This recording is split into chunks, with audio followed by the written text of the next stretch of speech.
بسم اللہ الرحمن الرحیم. آپ دیکھ رہے ہیں مبشر لقمان چینل. وقت آ گیا آپ لوگوں کے سوال و جواب کا. تو سب سے پہلا سوال آج میں لوں گا کے پی کے سے. سراج الحق ہیں، کہتے ہیں جی پاکستان کا ٹرمپ امن فورس میں شمولیت میری نظر میں تو مکمل ٹھیک ہے، لیکن جس طرح پاکستانی اسٹیبلشمنٹ اور حکومت کو یہ معلوم ہے کہ ہمارے خلاف اندرونی اور بیرونی دشمن مکمل پلاننگ کے ساتھ پہلے سے برسر پیکار ہیں، کافی حد تک کامیاب ہے، تو عین اس وقت میں اسٹیبلشمنٹ اور حکومت نے یہ موقع دشمن کو بطور پروپیگنڈا استعمال کرنے دیا. اگر اس کی جگہ پارلیمنٹ کا مشترکہ اجلاس بلا کر اجلاس میں یہ فیصلہ ہوتا کہ ہم نے شمولیت اس وجہ سے کرنی ہے، تو شاید دشمن کو پروپیگنڈا کرنے کا موقع نہ ملتا اور پارلیمنٹ کا تقدس بھی برقرار ہوتا. اس بارے میں رائے دیں کیونکہ پارلیمنٹ کو اعتماد بھی نہیں لیا. دیکھیں سراج، آپ نے امپورٹنٹ پوائنٹ ریز کیا، لیکن اس میں دو تین چیزیں ہیں. پہلی بات تو یہ ہے کہ پارلیمنٹ نے ہی حکومت کو چنا، اور جو روز مرہ کے کام ہیں، جو ایڈمنسٹریٹو امور ہیں، جو فیصلے ہیں، وہ تو حکومت نے ہی کرنے ہیں. پارلیمنٹ میں تو اس وقت کیا جائے کہ اگر ابہام ہو اور یہ ہو کہ جناب ہم نے فلسطینیوں کی مدد کرنی ہے یا نہیں کرنی، ہم کسی ایسی چیز میں شریک ہوں گے جو ایک عالمی لیول پہ پاکستان کا قد بڑا کرتا ہے یا نہیں ہوں گے. یہ تو میرا خیال ہے کہ اوپن اینڈ شٹ کیس تھا. یہ ایک موقع آ گیا جس میں پاکستان میں چل گیا، اور اب پاکستان نے پارلیمنٹ میں لے کے جا رہا ہے اس کو. پارلیمنٹ یہ فیصلہ کرے گی کہ ہماری وہاں پہ ڈپلائمنٹ جو ہے وہ کیا کیا کر سکتی ہے اور کیا نہیں کر سکتی، کیونکہ ابھی اس کی تفصیلات طے نہیں ہوئی ہیں. ابھی تو صرف ایک آپ سمجھیں کہ براڈ آؤٹ لائن ہے کہ جی یہ فورس بننی ہے اور اس فورس نے امن وہاں پہ پرووائڈ کرنا ہے، لیکن ہر ملک کے ذمے کیا کیا ذمہ داری آئے گی یہ ابھی طے نہیں ہوا. تو اس سے پہلے یہ میرا خیال ہے کہ آپ کا جو خدشہ ہے یہ ایڈریس بھی ہو جائے گا. محمد کاشف ہے سندھ سے، کہتے ہیں جی تمام مسلم ممالک بشمول عرب ممالک کے اپنے اختلافات کو بالائے طاق رکھ کے پاکستان، ترکی اور سعودیہ کی پشت پہ کھڑا ہونا چاہیے، اور ڈیفنس اگریمنٹ کے تحت ترکی کو اگر آگے آ کر اسرائیل کو گھیرنا ہوگا، کیونکہ یورپ اور مڈل ایسٹ کا دروازہ ترکی ہے، اور پاکستان کا ایٹامک بام اور مسلم دنیا کا تعاون ترکی کے ساتھ قائم ہو جائے گا، تو ایک بڑی جنگ کے نتیجے میں اسرائیل ٹوٹ سکتا ہے. فلسطین کا کنٹرول ترکی کو دیا جائے، فلسطین بارڈرز یورپ کے سامنے، مڈل ایسٹ کا دروازہ ایک مضبوط ترکی کی صورت میں مڈل ایسٹ میں امن کی ضمانت ہوگا. کاشف صاحب، یہ تو ایک رام لیلا کی کہانی آپ نے سنا دی ہے پوری. اگر یہ ہو جائے، اگر وہ ہو جائے، اگر مگر چونکہ چنانچہ، یہ مسلم ممالک کہاں کھٹے ہوتے ہیں اسرائیل کے سامنے. ساروں کے تو اس سے تعلقات ہیں. خود ترکی کی آپ بات کریں، ترکی کے تو اس سے بہت زیادہ ٹریڈ ہے، اور جن ممالک نے اسرائیل کو بہت پہلے ایکسیپٹ کیا تھا، وہ پہلے 6-7 ممالک، ان میں ترکیہ شامل ہے. اور یہی نیتن یاہو ترکی کے اندر جا کے ان کی پارلیمنٹ کو بھی ایڈریس کر چکا ہے، جوائنٹ پارلیمنٹ کو ایڈریس کر چکا ہے. خود طیب اردگان جو ہیں وہاں پہ جا چکے ہیں اسرائیل، اور اسرائیل کے ساتھ ابھی بھی ان کا ٹریڈ ہے. یو اے ای کا ٹریڈ دیکھ لیں، یو اے ای کا سب سے بڑا ٹریڈنگ پارٹنر ہی اسرائیل ہے. ایجپٹ کا دیکھ لیں، جارڈن کی گولان ہائٹس پہ انہوں نے قبضہ کیا، جارڈن انہی سے اپنے لیے پانی خرید رہا ہے، کسی عرب ملکوں کو پرابلم نہیں ہو رہی ہے. تو یہ اگر مگر چونکہ چنانچہ اچھی وشفل تھنکنگ ہے، لیکن ایک پریکٹیکل سوچ ہونی چاہیے، اور وہ یہ ہے کہ ہم نے کیا کرنا ہے.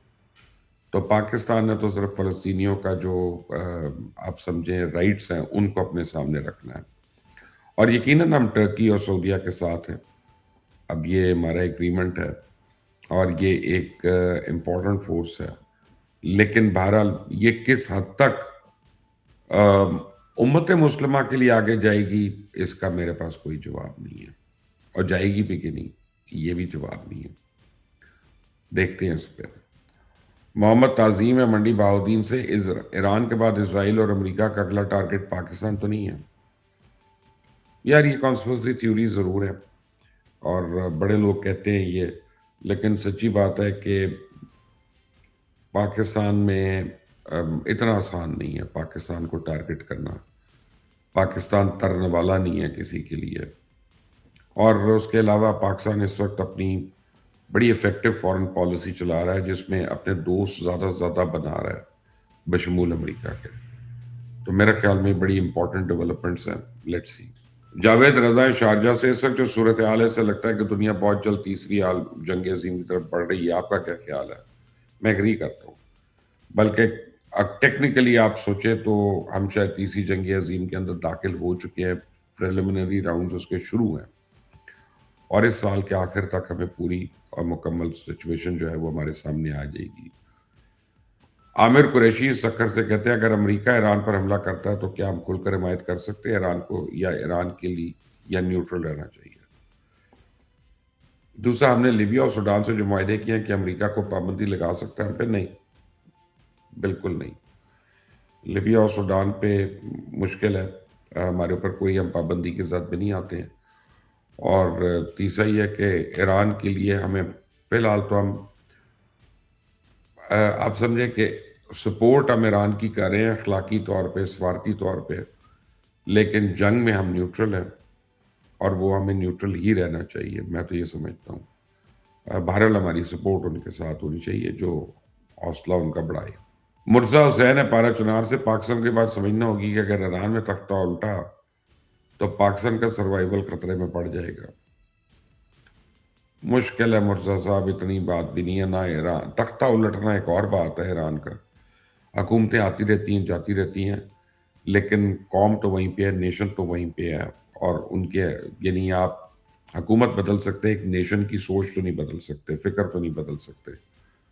اور اتنی جلدی آپ فکر نہ کریں، پاکستان کا اگر خدا نہ خواستہ انڈیا کو ذرا سی بھی کامیابی ہوئی ہوتی پھر تو میں آپ کی بات مان لیتا، لیکن جو ہم نے حال کیا ان کا، اس کے بعد دنیا بھی اب ہمیں ڈفرینٹ پرسپیکٹو میں دیکھ رہی ہے۔ مرید عباس ہے لڑکانہ سے، پاکستان کو چاہیے کوئی ایسا قانون بنائے جو پاک فوج کی برائی کرے، اسے گرفتار کر کے ایسی سزا دیں کہ اس کی نسلیں یاد رکھیں۔ قانون تو ہیں، سارے قانون موجود ہیں، امپلیمنٹ ہونے کی بات ہے، لیکن آج ہی خبر آئی ہے مان مزاری کی، 10 سال قید ہو گئی اس کو، تو میرا خیال ہے کہ آپ کا کویسچن جب آیا تھا تو تبھی سن لیا گیا تھا، اب میں تو آج اس کا جواب دے رہا ہوں۔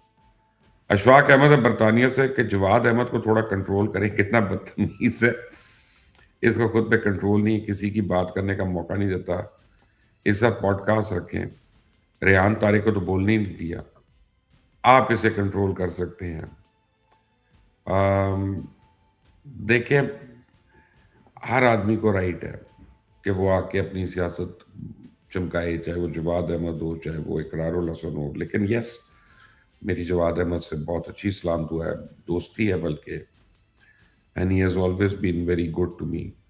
مجھ سے وہ نہیں کرتے، اس کی وجہ یہ ہے کہ میں بھی ان سے رسپیکٹ سے بات کرتا ہوں، اور وہ بھی پھر رسپیکٹفلی جواب دیتے ہیں، لیکن آپ کا میسج میں ان کو پہنچا دوں گا، یہ میرا آپ سے وعدہ ہے۔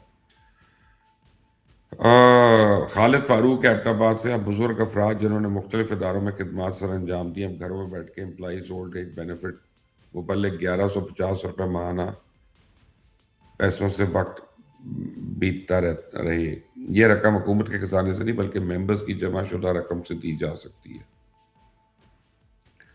اس قدر قلیل رقم سے کیسے گزارا ممکن ہے؟ آپ سے درخواست ہے کہ اس زمین میں ضرور کوئی بات کریں۔